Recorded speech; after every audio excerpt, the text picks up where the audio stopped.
साम्राज्य न्यूज, सामान्यांचा असामान्य आवाज। तिबार पंपिंग करून सोलापूरला पाणी पुरवण्याची घटना महापालिकेच्या इतिहासात प्रथमच घडली आहे। 60 अश्वशक्तीचे एकूण 10 पंप उजनी धरणावर बसवण्यात आले आहेत। दुबार पंपिंगच्या ठिकाणापासून 100 मीटर अंतरावर हे पंप बसवण्यात आले असून त्यापैकी 8 पंप पाण्याचा उपसा करून 2 पंप अतिरिक्त ठेवण्यात आले असल्याची माहिती पालिका प्रशासनाकडून देण्यात येत आहे।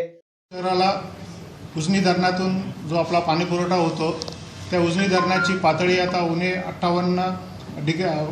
58 टक्केवारी झालेली आहे आणि त्यामुळे सोलापूर शहराच्या इतिहासात प्रथमच आपल्याला तिबार पंपिंग करण्याची पाळी आलेली आहे। पण प्रशासनाने वेळेतच या गोष्टीची माहिती घेतली आणि आम्ही 67(3) खालच्या कलमाखाली याचं टेंडर काढलं आणि हे काम उभा करून आम्ही वेळेत 60 हॉर्स पॉवरचे 10 पंप केलेले आहेत की जे आपल्याला 8 पंप लागतात आणि 2 स्टँड बाय पंप्स गेलेले आहेत। 1 महिना भाड्यासाठी आपण हे यंत्रणा उभी केलेली आहे आणि ह्यामधनं आपल्याला जो काही 90 MLD डेली डिस्चार्ज अपेक्षित आहे तो डिस्चार्ज आपण यातनं घेत आहोत।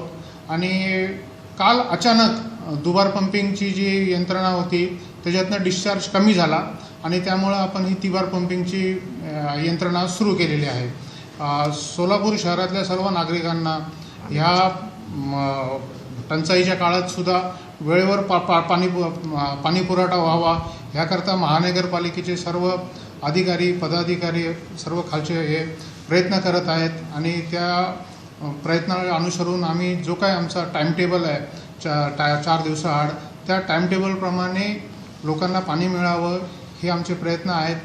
आणि आपणही या निमित्त एवढंच सांगतो की आपण पाण्याचा वापर जपून करावा, कारण अजून मान्सूनचं जे आगमन आहे हे उशिरा होणार आहे आणि औजमधलं जी आपली पातळी आहे ती आत्ता चांगली आहे, अजून साधारण 15 जुलैच्या आसपास किंवा नंतरपर्यंत टिकेल।